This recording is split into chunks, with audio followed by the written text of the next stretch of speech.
ವೃತ್ತಕ್ಕೆ ಬಾಹ್ಯ ಬಿಂದುವಿನಿಂದ ಸ್ಪರ್ಶಕವನ್ನು ರಚಿಸುವುದು. ಈ ಒಂದು ಮಾದರಿ ಲೆಕ್ಕವನ್ನು ಪರಿಗಣಿಸಿಕೊಳ್ಳೋಣ. 4 ಸೆಂಟಿಮೀಟರ್ ತ್ರಿಜ್ಯವಿರುವ ವೃತ್ತವನ್ನು ರಚಿಸಿ ಅದರ ಕೇಂದ್ರದಿಂದ 10 ಸೆಂಟಿಮೀಟರ್ ದೂರದಲ್ಲಿರುವ ಒಂದು ಬಾಹ್ಯ ಬಿಂದು ಪಿ ನಿಂದ ವೃತ್ತಕ್ಕೆ ಸ್ಪರ್ಶಕವನ್ನು ರಚಿಸಿ. ಇಲ್ಲಿ ನಾವು ಉಪಯೋಗಿಸುವ ಲಕ್ಷಣ ಯಾವುದಪ್ಪ ಅಂತಂದ್ರೆ, ಅರ್ಧ ವೃತ್ತಖಂಡದಲ್ಲಿಯ ಕೋನವು ಲಂಬ ಕೋನವಾಗಿರುತ್ತದೆ. ಈ ಲಕ್ಷಣವನ್ನು ಉಪಯೋಗಿಸ್ಕೊಂಡು ನಾವಿಲ್ಲಿ ಏನು ಮಾಡ್ಬೇಕಂದ್ರೆ ಈ ಸ್ಪರ್ಶಕವನ್ನು ರಚಿಸೋದು. ವೃತ್ತವನ್ನು ರಚಿಸಬೇಕಾದ್ರೆ ನಮಗಿಲ್ಲಿ 4 ಸೆಂಟಿಮೀಟರ್ ತ್ರಿಜ್ಯದ ವೃತ್ತವನ್ನು ರಚಿಸಲಿಕ್ಕೆ ಹೇಳಿದ್ದಾರೆ. ಮೊದಲಿಗೆ ವೃತ್ತದ ಕೇಂದ್ರವನ್ನು ಗುರುತಿಸಿಕೊಳ್ಳೋದು. ಅದು ಎ ಆಗಿರಲಿ. ವೃತ್ತದ ಕೇಂದ್ರ ಎ ಕೇಂದ್ರದಲ್ಲಿ ವೃತ್ತದ ತ್ರಿಜ್ಯದ ಅಳತೆಯನ್ನು ಎಷ್ಟು ಕೊಟ್ಟಿದ್ದಾರೋ ಅಷ್ಟು ಕೈವಾರದ ಸಹಾಯದಿಂದ ನಾವು ತ್ರಿಜ್ಯವನ್ನು ತಗೊಂಡು ಮೊದಲಿಗೆ ವೃತ್ತವನ್ನು ರಚಿಸಬೇಕು. ಇಲ್ಲಿ ಎ ಕೇಂದ್ರದಲ್ಲಿ ವೃತ್ತದ ತ್ರಿಜ್ಯ ಅದು ಏನಪ್ಪ ಅಂದ್ರೆ 4 ಸೆಂಟಿಮೀಟರ್ ಆಗಿರುವಂಗೆ ನಾವು ವೃತ್ತವನ್ನು ರಚಿಸ್ಕೊಳ್ಬೇಕು. ಇನ್ನು ಈ ವೃತ್ತ ಕೇಂದ್ರದಿಂದ ಬಾಹ್ಯ ಬಿಂದು ಎಷ್ಟು ದೂರದಲ್ಲಿದೆ, ಅದರ ಕೇಂದ್ರದಿಂದ 10 ಸೆಂಟಿಮೀಟರ್ ಅಂತ ಹೇಳಿದ್ದಾರೆ. ಹೀಗಾಗಿ ಸ್ಕೇಲನ್ನು ಎಯಲ್ಲಿಟ್ಟು ಅಲ್ಲಿಂದ ಯಾವುದಾದ್ರೂ ಒಂದು ದಿಕ್ಕಿನಲ್ಲಿ 10 ಸೆಂಟಿಮೀಟರ್ ದೂರದಲ್ಲಿರುವಂಥ ಒಂದು ಬಿಂದುವನ್ನು ಗುರುತಿಸ್ಕೊಳ್ಬೇಕು. ಆ ಬಿಂದು ಪಿ. ಕೇಂದ್ರದಿಂದ ಈ ಬಾಹ್ಯ ಬಿಂದು 10 ಸೆಂಟಿಮೀಟರ್ ದೂರದಲ್ಲಿ ಆಯಿತು. ಇಲ್ಲಿಂದ ಈ ವೃತ್ತಕ್ಕೆ ಸ್ಪರ್ಶಕವನ್ನು ರಚಿಸೋದು. ಹಾಗಾದ್ರೆ ಇಲ್ಲಿ ಅರ್ಧ ವೃತ್ತಖಂಡದಲ್ಲಿಯ ಕೋನವು ಲಂಬ ಕೋನವಾಗಿರ್ತದೆ. ಅಂದ್ರೆ ಎ ಪಿಯನ್ನು ಮೊದಲಿಗೆ ರಚಿಸಿಕೊಂಡು ಎ ಪಿಯನ್ನು ವ್ಯಾಸವಾಗಿರ್ತಕ್ಕಂಥ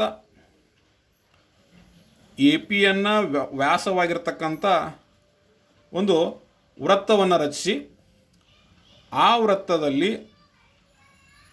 ಅರ್ಧ ವೃತ್ತಖಂಡವನ್ನು ಗುರುತಿಸಿಕೊಂಡು ಈ ವೃತ್ತವನ್ನು ಹಾದು ಹೋಗ್ತಕ್ಕಂಥ ಒಂದು ವೃತ್ತ, ಅಲ್ಲಿ ಸ್ಪರ್ಶಕವನ್ನು ರಚಿಸುವ ವಿಧಾನವನ್ನು ನಾವು ಉಪಯೋಗಿಸ್ಕೊಳ್ತೀವಿ. ಹೀಗಾಗಿ ಎ ಪಿಯನ್ನು ಸೇರಿಸಿದ ನಂತರ ಎ ಪಿಯ ಮಧ್ಯ ಬಿಂದುವನ್ನು ಕಂಡುಹಿಡಲಿಕ್ಕೆ ಎ ಪಿಯ ಅರ್ಧದಕ್ಕಿಂತ ಹೆಚ್ಚು ತ್ರಿಜ್ಯವನ್ನು ತಗೊಂಡು ಲಂಬಾರ್ಧಕವನ್ನು ರಚಿಸೋದು.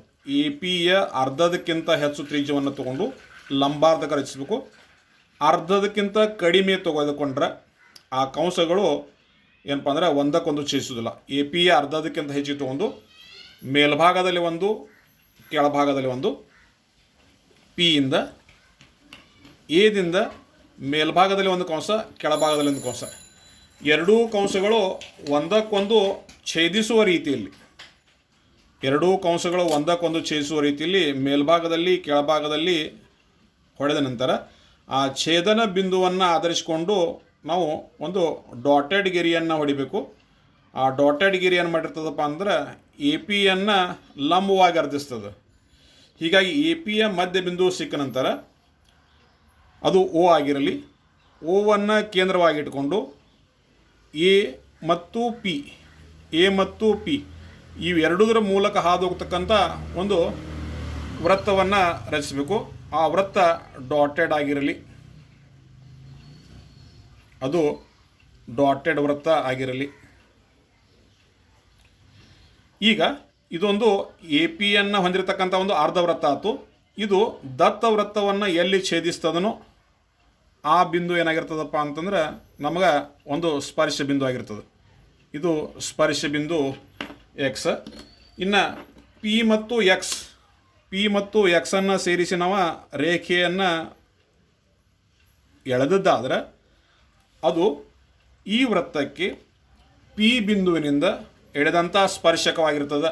ಯಾಕಂದರೆ ಇದು ಸ್ಪರ್ಶ ಬಿಂದುವಿನಲ್ಲಿ ತ್ರಿಜ್ಯವನ್ನು ಎಳೆದದ್ದಾದ್ರೆ ಅದು ಸ್ಪರ್ಶಕಕ್ಕೆ ಲಂಬವಾಗಿರ್ತದೆ. ತ್ರಿಜ್ಯಕ್ಕೆ ಸ್ಪರ್ಶಕ್ಕೆ ಲಂಬ ಆಗಿರ್ತದೆ, ಸ್ಪರ್ಶಕಕ್ಕೆ ತ್ರಿಜ್ಯ ಲಂಬ ಆಗಿರ್ತದೆ. ಹೀಗಾಗಿ ಒಂದು ವೃತ್ತಕ್ಕೆ ಅದರ ಬಾಹ್ಯ ಬಿಂದುವಿನಿಂದ ಸ್ಪರ್ಶಕವನ್ನು ರಚಿಸೋದು. ಇದು ಒಂದು ಬದಿಯಲ್ಲೇ ಆಯಿತು. ಇನ್ನೊಂದು ಬದಿಯಲ್ಲಿ ಸ್ಪರ್ಶಕ ರಚಿಸೋದಿದ್ರೆ ಇದೇ ವಿಧಾನವನ್ನು ಅದರ ಇನ್ನೊಂದು ಬದಿಯಲ್ಲಿ ಮಾಡಬೇಕು.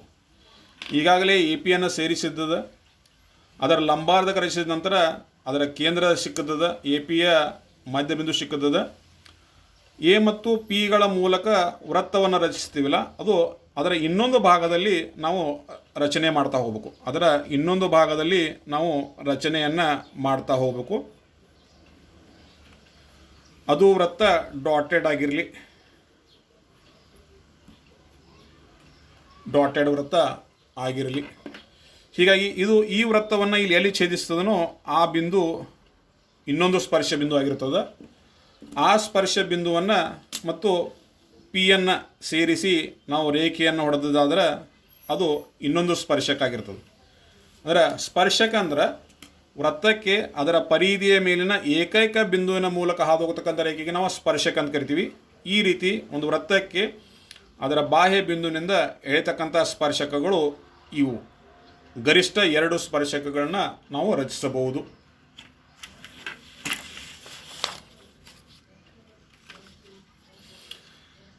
ಇದೇ ರೀತಿ ವೃತ್ತಕ್ಕೆ ಬಾಹ್ಯ ಬಿಂದುವಿನಿಂದ ಸ್ಪರ್ಶಕವನ್ನು ರಚಿಸಲಿಕ್ಕೆ ಇನ್ನೊಂದು ನಾವು ಏನಪ್ಪ ಅಂತಂದ್ರೆ ಸಮಸ್ಯೆಯನ್ನು ಪರಿಗಣಿಸ್ಕೊಳ್ಳೋಣ. ಇನ್ನೊಂದು ಸಮಸ್ಯೆಯನ್ನು ಇಲ್ಲಿ ಪರಿಗಣಿಸ್ಕೊಳ್ಳೋಣ.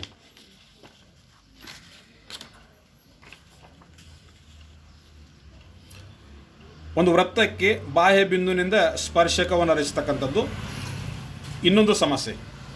3 ಸೆಂಟಿಮೀಟರ್ ತ್ರಿಜ್ಯವಿರುವ ವೃತ್ತವನ್ನು ರಚಿಸಿ ವೃತ್ತದಿಂದ 6 ಸೆಂಟಿಮೀಟರ್ ದೂರದಲ್ಲಿರುವ ಬಾಹ್ಯ ಬಿಂದುವಿನಿಂದ ಸ್ಪರ್ಶಕವನ್ನು ರಚಿಸಿ. ಹಾಗಾದ್ರೆ ಹಿಂದಿನ ಸಮಸ್ಯೆಗೆ ಈ ಸಮಸ್ಯೆಗೆ ಏನು ವ್ಯತ್ಯಾಸ ಅನ್ನೋದನ್ನು ಈ ಲೆಕ್ಕದ ಮೂಲಕ ತಿಳ್ಕೊಳ್ಳೋಣ. 3 ಸೆಂಟಿಮೀಟರ್ ತ್ರಿಜ್ಯವಿರುವ ವೃತ್ತವನ್ನು ರಚಿಸೋದು. ಹಾಗಾದರೆ ಒಂದು ಕಚ್ಚಾ ಆಕೃತಿಯ ಮೂಲಕ ತಿಳಿದುಕೊಳ್ಳೋಣ. ಈಗ ಇದೊಂದು ವೃತ್ತದ, ಇದು ವೃತ್ತದ ಕೇಂದ್ರ. ಬಾಹ್ಯ ಬಿಂದು ಕೇಂದ್ರದಿಂದ ಕೊಟ್ಟಾಗ ಈ ರೀತಿ ಗುರುತಿಸಿದ್ವಿ. ಇಲ್ಲಿ ವೃತ್ತದಿಂದ ಅಂದ್ರೆ ಈ ಅಳತೆಯನ್ನು ಕೊಟ್ಟಾಗ ಅದು 6 ಸೆಂಟಿಮೀಟರ್ ವೃತ್ತದಿಂದ ಅಂತ ಪಿ ಬಿಂದುವನ್ನು ಗುರುತಿಸಿ ಹೇಳಿದ್ದಾರೆ. ಹಾಗಿದ್ರೆ ಕೇಂದ್ರದಿಂದ ಎಷ್ಟು ದೂರದಲ್ಲಿ ಆಗ್ತದೆ ಅದು? ಇದು ವೃತ್ತದ ತ್ರಿಜ್ಯ ಮತ್ತು ವೃತ್ತದಿಂದ ಇರತಕ್ಕಂಥ ದೂರ ಅದನ್ನು ಅವಲಂಬಿಸಿಕೊಂಡು ಕೇಂದ್ರದಿಂದ ಬಾಹ್ಯ ಬಿಂದು ಎಷ್ಟು ದೂರದಲ್ಲಿ ಅನ್ನೋದನ್ನು ನಾವು ಅಳತೆಯನ್ನು ಮಾಡಿಕೊಂಡು ಇಲ್ಲಿ ಮುಂದುವರಿಬೇಕು. ಹಾಗಾದರೆ ಹಿಂದಿನ ಲೆಕ್ಕದಲ್ಲಿ ಸ್ವಲ್ಪ ಬದಲಾವಣೆ. ನೇರವಾಗಿ ಕೇಂದ್ರದಿಂದ ಇರತಕ್ಕಂಥ ಅಂತರವನ್ನು ಕೊಟ್ಟಿದ್ದರು.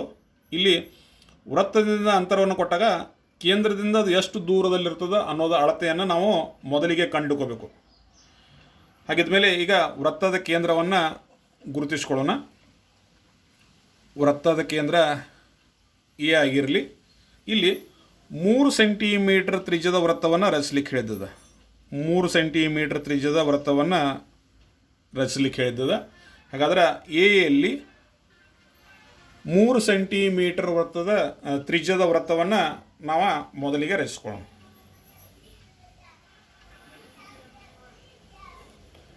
ಮೂರು ಸೆಂಟಿಮೀಟರ್ ತ್ರಿಜ್ಯದ ವೃತ್ತ ರಚನೆ ಆಯಿತು. ಇನ್ನು 3 + 6 ಈ ಅಳತೆಯನ್ನು ಮಾಡಿದಾಗ ಎಷ್ಟಪ್ಪ ಅಂತಂದ್ರೆ ಇದು 9 ಸೆಂಟಿಮೀಟರ್ ಆಯಿತು. ಹಾಗಿದ್ಮೇಲೆ ನಾವೇನು ಮಾಡಬೇಕಪ್ಪ ಅಂದ್ರೆ ಕೇಂದ್ರದಿಂದ ಬಾಹ್ಯ ಬಿಂದುವನ್ನು ಗುರುತಿಸ್ಕೊಳ್ಳಲಿಕ್ಕೆ 9 ಸೆಂಟಿಮೀಟರ್ ಅಳತೆಯನ್ನು ನಾವು ಗುರುತಿಸ್ಕೊಂಡು ಬಾಹ್ಯ ಬಿಂದುವನ್ನು ಗುರುತಿಸ್ಕೊಳ್ಬೇಕು. ಹಾಗಾದಾಗ ಅದು ವೃತ್ತದಿಂದ 6 ಸೆಂಟಿಮೀಟರ್ ದೂರಲಿರ್ತದೆ. ಯಾಕಂದರೆ ವೃತ್ತದ ತ್ರಿಜ್ಯ 3 ಸೆಂಟಿಮೀಟರ್ ಅದ ಇಲ್ಲಿ. ಹೀಗಾಗಿ ನಾವು ನೇರವಾಗಿ ವೃತ್ತದಿಂದ 6 ಸೆಂಟಿಮೀಟರ್ ಗುರುತಿಸುವ ಬದಲಾಗಿ ಕೇಂದ್ರದಿಂದ 9 ಸೆಂಟಿಮೀಟರ್ ಅಂದಾಗ 3 ಸೆಂಟಿಮೀಟರ್ ತ್ರಿಜ್ಯ ವೃತ್ತಕ್ಕೆ 6 ಸೆಂಟಿಮೀಟರ್ ದೂರದ ಬಿಂದು ಆಗ್ತದೆ.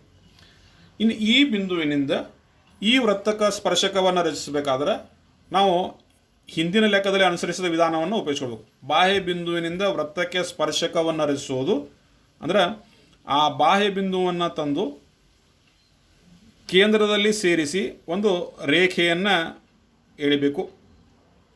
ಇದು ಎ ಆಯಿತು, ಪಿ ಆಯಿತು. ಬಾಹ್ಯ ಬಿಂದುವನ್ನು ಕೇಂದ್ರಕ್ಕೆ ಸೇರಿಸುವ ಸರಳ ರೇಖೆ. ಈ ರೇಖೆಯ ಲಂಬಾರ್ಧಕವನ್ನು ರಚಿಸೋದು.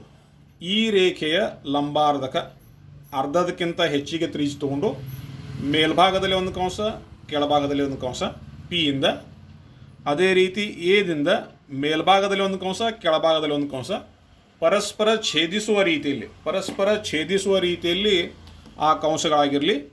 ಎರಡೂ ಛೇದನ ಬಿಂದುಗಳು ಅವುಗಳನ್ನ ಸೇರಿಸಿಕೊಂಡು ನಾವು ಲಂಬಾರ್ಧಕವನ್ನು ರಚನೆ ಮಾಡಿಕೊಂಡು ಎ ಪಿಯ ಮಧ್ಯ ಬಿಂದುವನ್ನು ಗುರುತಿಸ್ಕೊಳ್ಳೋದು. ಎ ಪಿಯ ಮಧ್ಯಬಿಂದುವನ್ನು ಗುರುತಿಸಿಕೊಂಡ ನಂತರ ಅದು ಓ ಆಗಿರಲಿ. ಓವನ್ನು ಕೇಂದ್ರವಾಗಿಟ್ಟುಕೊಂಡು ಎ ಮತ್ತು ಪಿ ಇವೆರಡೂದರ ಮೂಲಕ ಹಾದು ಹೋಗ್ತಕ್ಕಂಥ ಒಂದು ಡಾಟೆಡ್ ವೃತ್ತವನ್ನು ನಾವು ಇಲ್ಲಿ ರಚನೆ ಮಾಡ್ಕೋಬೇಕು.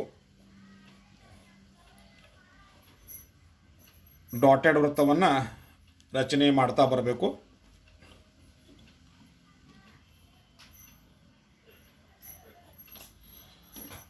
ಈ ಡಾಟೆಡ್ ವೃತ್ತ ನಾವು ದತ್ತ ವೃತ್ತವನ್ನು ಎರಡು ಬಿಂದುಗಳಲ್ಲಿ ಸಂಚಿರ್ತದೆ. ಎರಡು ಬಿಂದುಗಳಲ್ಲಿ ಈ ಬಿಂದು ಎಕ್ಸ್, ಈ ಬಿಂದು ವೈ, ಈ ಎರಡೂ ಬಿಂದುಗಳು ಸ್ಪರ್ಶ ಬಿಂದುಗಳು.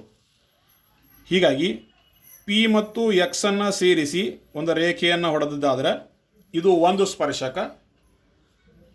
ಪಿಯನ್ನು ವಾಯದ ಮೂಲಕ ರೇಖೆಯನ್ನು ಹೊಡೆದಿದ್ದರೆ ಇದು ಇನ್ನೊಂದು ಸ್ಪರ್ಶಕ. ಒಂದು ವೃತ್ತಕ್ಕೆ ಬಾಹ್ಯ ಬಿಂದುವಿನಿಂದ ಎಳೆದಂಥ ಸ್ಪರ್ಶಕಗಳು ಪಿ ಎಕ್ಸ್ ಒಂದು, ಇನ್ನೊಂದು ಏನಪ್ಪ ಅಂದ್ರೆ ಪಿ ವೈ. ಈ ಎರಡೂ ಅಳತೆಗಳು ಸಮ ಇರ್ತವೆ. ಒಂದು ವೃತ್ತಕ್ಕೆ ಬಾಹ್ಯ ಬಿಂದುವಿನಿಂದ ಎಳೆದಂಥ ಸ್ಪರ್ಶಕಗಳು ಸಮ ಇರ್ತವೆ. ಈ ಎರಡೂ ಅಳತೆಗಳನ್ನು ಅಳೆದು ನೋಡಿದ್ದಾದ್ರೆ ನಮಗೇನಾಗ್ತದಪ್ಪ ಅಂದ್ರೆ ಈ ಸ್ಪರ್ಶಕಗಳು ಸಮನಾಗಿರೋದು ಕಂಡುಬರುತ್ತದೆ. ಇದು 8.5. ಈ ಅಳತೆ 8.5 ಸೆಂಟಿಮೀಟರ್ ಇದ್ದರೆ ಇದು ಅಳತೆ 8.5 ಸೆಂಟಿಮೀಟರ್ ಆಗಿರ್ತದೆ. ಈ ರೀತಿ ಒಂದು ವೃತ್ತಕ್ಕೆ ಅದರ ಪರಿಧಿಯಿಂದ ಬಾಹ್ಯ ಬಿಂದು ಎಷ್ಟು ದೂರದಲ್ಲಿದೆ ಅಂತ ಕೊಟ್ಟಾಗ ಈ ರೀತಿ ರಚನೆಯನ್ನು ಮಾಡಬೇಕು. ಮುಂದುವರೆದಂತೆ ಇನ್ನೊಂದು ಲೆಕ್ಕವನ್ನು ಇಲ್ಲಿ ಪರಿಗಣಿಸಿಕೊಳ್ಳೋಣ.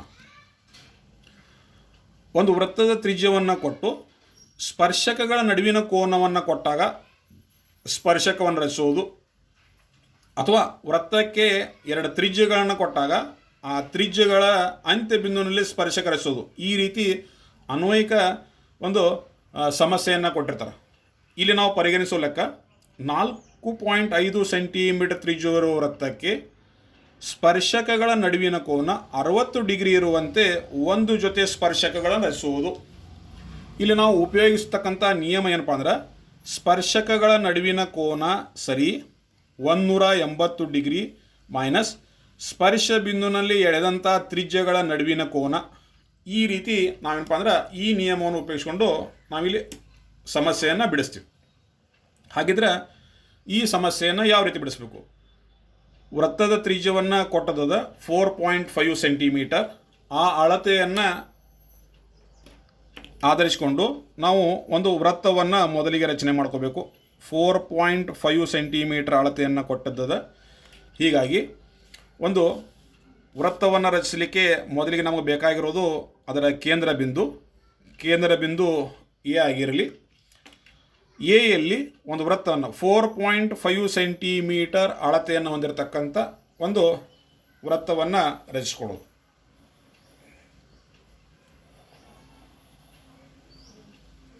ಒಂದು ವೃತ್ತ ರಚನೆ ಆಯಿತು. ಈ ವೃತ್ತದ ತ್ರಿಜ್ಯ 4.5 ಸೆಂಟಿಮೀಟರ್ ಆಯಿತು.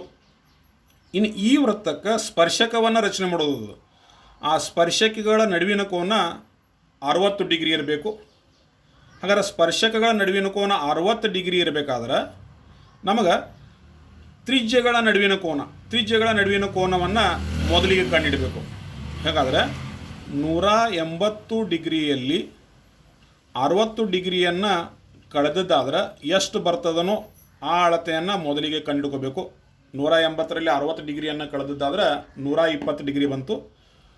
ಹೀಗಾಗಿ ತ್ರಿಜ್ಯಗಳ ನಡುವಿನ ಕೋನ 120 ಡಿಗ್ರಿ ಇರುವಂತೆ ನಾವು ಮೊದಲಿಗೆ ರಚನೆ ಮಾಡ್ಕೋಬೇಕು. ಹೀಗಾಗಿ ಮೊದಲಿಗೆ ಒಂದು ತ್ರಿಜ್ಯವನ್ನು ಯಾವುದಾದರೂ ಒಂದು ಸ್ಥಳದಲ್ಲಿ ಒಂದು ತ್ರಿಜ್ಯವನ್ನು, ಇದು ಎ ಬಿ ತ್ರಿಜ್ಯ ಆಗಿರಲಿ. ಇನ್ನೊಂದು ತ್ರಿಜ್ಯವನ್ನು ಈ ತ್ರಿಜ್ಯದೊಂದಿಗೆ 120 ಡಿಗ್ರಿ ಕೋನವಾಗಿರುವಂತೆ ತ್ರಿಜ್ಯವನ್ನು ರಚಿಸಬೇಕು, ಅದು ಕೇಂದ್ರದಲ್ಲಿ. ಹೀಗಾಗಿ 120 ಡಿಗ್ರಿ ರಚನೆ ಮಾಡೋದನ್ನು ಹಿಂದಿನ ತರಗತಿಯಲ್ಲಿ ಕಲಿತಿರ್ತೀವಿ. ಎಯಲ್ಲಿ 120 ಡಿಗ್ರಿ ಮಾಡೋದ್ರೆ ಈ ತ್ರಿಜ್ಯವನ್ನು ಅಥವಾ ಇದು ಪಾದರೇಖೆ ಅಂತ ಕರೆಯೋಣ. ಈ ಪಾದರೇಖೆಯನ್ನು ಆಧರಿಸಿಕೊಂಡು ನಾವು ಒಂದು ಕಂಸವನ್ನು ಹೊಡೆಯೋದು. ಪಾದರೇಖೆಯನ್ನು ಆಧರಿಸಿಕೊಂಡು ಒಂದು ಕಂಸವನ್ನು ಹೊಡೆಯೋದು. ಅದು ಪಾದರೇಖೆಯನ್ನು ಎಲ್ಲಿ ಛೇದಿಸ್ತನೋ ಆಧಾರ ಕಂಸ ಆಯಿತು. ಈ ಆಧಾರ ಕಂಸವನ್ನು ಎಲ್ಲಿ ಛೇದಿಸಿರ್ತದನೋ ಪಾದ ರೇಖೆಯನ್ನು ಆಧರಿಸಿದನೋ ಅಲ್ಲಿಂದ ಆಧಾರ ಕಂಸವನ್ನು ಒಂದು ಭಾಗ 60 ಡಿಗ್ರಿ, ಅಲ್ಲಿಂದ ಇನ್ನೊಂದು ಭಾಗ 60 ಡಿಗ್ರಿ. ಅಕಸ್ಮಾತ್ ಈ ಕಂಸ ಒಂದಕ್ಕೊಂದು ಛೇದಿಸಲಿಲ್ಲ ಅಂದ್ರೆ ಈ ಕಂಸವನ್ನು ಮುಂದುವರಿಸ್ಕೊಳ್ಬೇಕು. ಇದು 60, ಇದು 60 ಅಂದ್ರೆ ಎ ಬಿಯೊಂದಿಗೆ 120 ಡಿಗ್ರಿ ಉಂಟು ಮಾಡ್ತಕ್ಕಂಥ ರೇಖೆ ಅಥವಾ ಕೋನೀಯ ರೇಖೆಯನ್ನು ನಾವು ರಚನೆ ಮಾಡೋ ವಿಧಾನ ಉಪಯೋಗಿಸ್ಕೊಂಡು ಅದು ತ್ರಿಜ್ಯವಾಗಿರುವಂತೆ ಮಾತ್ರ ರಚಿಸೋದು. ಹೀಗಾಗಿ ಇಲ್ಲಿ 120 ಡಿಗ್ರಿ ಕೋನ ಉಂಟಾಗ್ತಕ್ಕಂಥ ಇನ್ನೊಂದು ತ್ರಿಜ್ಯವನ್ನು ನಾವಿಲ್ಲಿ ರಚನೆ ಮಾಡ್ಕೊಂಡ್ವಿ. ಇನ್ನೊಂದು ತ್ರಿಜ್ಯ ರಚನೆ ಆಯಿತು. ಈಗ ಬಿಯಲ್ಲಿ ಮತ್ತು ಸಿಯಲ್ಲಿ ಈ ಎರಡೂ ಬಿಂದುಗಳು ವೃತ್ತದ ಪರಿಧಿಯ ಮೇಲಿರೋದ್ರಿಂದ ವೃತ್ತಕ್ಕೆ ಅದರ ಪರಿಧಿಯ ಮೇಲಿರುವ ಬಿಂದುವಿನಲ್ಲಿ ಸ್ಪರ್ಶಕವನ್ನು ಯಾವ ರೀತಿ ರಚನೆ ಮಾಡ್ತೇವೋ ಆ ರೀತಿ ಸ್ಪರ್ಶಕವನ್ನು ರಚನೆ ಮಾಡ್ತಕ್ಕಂಥದ್ದು ಇಲ್ಲಿ ಮುಂದಿನ ಹಂತ. ಹೀಗಾಗಿ ಬಿಯಲ್ಲಿ ಸ್ಪರ್ಶಕವನ್ನು ರಚಿಸೋದಿದ್ರೆ ಅನುಕೂಲಕರ ತ್ರಿಜ್ಯ ತಗೊಂಡು, ಇದು ಪರಿಧಿಯ ಮೇಲಿರೋದ್ರಿಂದ ಈ ತ್ರಿಜ್ಯಕ್ಕೆ ಈಗಾಗಲೇ ಇಲ್ಲಿ ತ್ರಿಜ್ಯವನ್ನು ಹೊಡೆದದ, ಈ ತ್ರಿಜ್ಯಕ್ಕೆ ಲಂಬವನ್ನು ಹೊಡಿತಕ್ಕಂಥ ಒಂದು ಪ್ರಕ್ರಿಯೆಯಲ್ಲಿ ನಾವು ಆಧಾರ ಕಂಸವನ್ನು ಹೊಡ್ಕೊಳ್ತೀವಿ. ಈ ಆಧಾರ ಕಂಸ ಈ ತ್ರಿಜ್ಯವನ್ನು ಎಲ್ಲಿ ಛೇದಿಸ್ತದನೋ ಅಲ್ಲಿಂದ ಒಂದು ಭಾಗ, ಒಂದನೇ ಭಾಗದಿಂದ ಇನ್ನೊಂದು ಭಾಗ 60 ಡಿಗ್ರಿ 120 ಡಿಗ್ರಿ, ಇಲ್ಲಿ 90 ಡಿಗ್ರಿ ಮಾಡ್ಬೇಕಾದ್ರೆ ಈ ಕೋನವನ್ನು ಅರ್ಧಿಸೋದು. ಮೇಲ್ಭಾಗದಲ್ಲಿ ಇಲ್ಲಿಂದ ಒಂದು ಕಂಸ, ಇಲ್ಲಿಂದ ಮೇಲ್ಭಾಗದಲ್ಲಿ ಇನ್ನೊಂದು ಕಂಸ ಪರಸ್ಪರ ಛೇದಿಸುವಂತೆ ಆ ಕಂಸವನ್ನು ಹೊಡೆದ ನಂತರ ಈ ಛೇದನ ಬಿಂದು ಮತ್ತು ಪರಿಧಿಯ ಮೇಲಿರುವ ಬಿಂದು ಇವುಗಳನ್ನ ಸೇರಿಸಿ ನಾವು ರೇಖೆಯನ್ನು ಹೊಡೆದದ್ದಾದ್ರೆ ಈ ವೃತ್ತಕ್ಕೆ ಬಿ ಬಿಂದುವಿನಲ್ಲಿ ಹೇಳಿದಂಥ ಇದು ಸ್ಪರ್ಶಕ ಆಯಿತು. ಅದೇ ಪ್ರಕಾರ ಇನ್ನು ಸಿನಲ್ಲಿ ಸ್ಪರ್ಶಕವನ್ನು ರಚಿಸಿದ್ರೆ ಇದೇ ವಿಧಾನವನ್ನು ಈ ಬಿಂದುವಿನಲ್ಲಿ ಮುಂದುವರಿಸೋದು. ಸಿನಲ್ಲಿ ಅನುಕೂಲಕರವನ್ನು ತ್ರಿಜ್ಯವನ್ನು ಇಟ್ಟುಕೊಂಡು, ಅನುಕೂಲಕರ ತ್ರಿಜ್ಯ ಇಟ್ಟುಕೊಂಡು ಆಧಾರ ಕಂಸವನ್ನು ಈ ಬದಿಯಲ್ಲಿ ರಚಿಸ್ಬೋದು ಅಥವಾ ಈ ಬದಿಯಲ್ಲಿ ರಚಿಸ್ಬೋದು. ಯಾವುದಾದ್ರೂ ಒಂದು ಬದಿಯಲ್ಲಿ ನಾವು ಕಂಸವನ್ನು ರಚಿಸ್ತಾ ಹೋಗೋದು. ಕಂಸವನ್ನು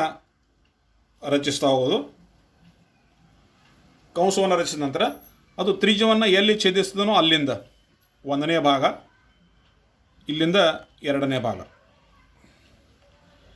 ಈ ಒಂದನೇ ಭಾಗದಿಂದ ಈ ಬದಿಯಲ್ಲಿ ಒಂದು ಕಂಸ, ಎರಡನೇ ಭಾಗದಿಂದ ಈ ಬದಿಯಲ್ಲಿ ಒಂದು ಕಂಸ, ಒಂದಕ್ಕೊಂದು ಛೇದಿಸುವ ರೀತಿಯಲ್ಲಿ ಕಂಸವನ್ನು ಹೊಡೆದು ಆ ಎರಡೂ ಕಂಸಗಳು ಎಲ್ಲಿ ಛೇದಿಸ್ತಾವೋ ಅಲ್ಲಿ ನಾವು ರೇಖೆಯನ್ನು ಹೊಡೆದಾದ್ರೆ ಅದು ತ್ರಿಜ್ಯಕ್ಕೆ ಲಂಬವಾಗಿರ್ತದೆ ಮತ್ತು ಈ ಬಿಂದುವಿನಲ್ಲಿ ವೃತ್ತಕ್ಕೆ ಇದು ಸ್ಪರ್ಶಕ ಆಗಿರ್ತದೆ. ಈ ಎರಡೂ ಸ್ಪರ್ಶಕಗಳನ್ನು ನಾವು ವೃದ್ಧಿಸಿದ್ದಾದ್ರೆ ಅಥವಾ ಸ್ಪರ್ಶಕಗಳನ್ನು ನಾವು ಮುಂದುವರಿಸಿದ್ದಾದ್ರೆ ಏನಾಗ್ತದೆ, ಎರಡೂ ಸ್ಪರ್ಶಕಗಳು ಒಂದು ಬಿಂದುವಿನಲ್ಲಿ ಏನಾಗ್ತಾವಪ್ಪ ಅಂದ್ರೆ ನಮಗೆ ಛೇದಿಸುವುದು ಕಂಡು ಬರ್ತದೆ. ಈ ಬಿಂದು ಯಾಕೆ ಅಂತ ತಿಳ್ಕೊಂಡ್ರೆ ಈ ಕೋನ ಏನಾಗಿರ್ತದಪ್ಪ ಅಂದ್ರೆ 60 ಡಿಗ್ರಿ ಆಗಿರ್ತದೆ. ಯಾಕಂದರೆ ಈ ಕೋನ 120 ಡಿಗ್ರಿ ಆದಾಗ ಇದು 60 ಆಗ್ತದೆ. ಅಕಸ್ಮಾತ್ ಈ ಕೋನವನ್ನು 120 ಡಿಗ್ರಿ ಮಾಡಬೇಕಾದ್ರೆ ಈ ಕೋನವನ್ನು 60 ತಗೋಬೇಕು. ಈ ರೀತಿ ನಾವು ವೃತ್ತಕ್ಕೆ ಸ್ಪರ್ಶಕಗಳ ನಡುವಿನ ಕೋನ ಅವ್ರು ಎಷ್ಟು ಕೊಟ್ಟಿರ್ತಾರೋ ಅದನ್ನು ರಚನೆ ಮಾಡಲಿಕ್ಕೆ ಈ ರೀತಿ ರಚನೆಯನ್ನು ಮಾಡತಕ್ಕದ್ದು.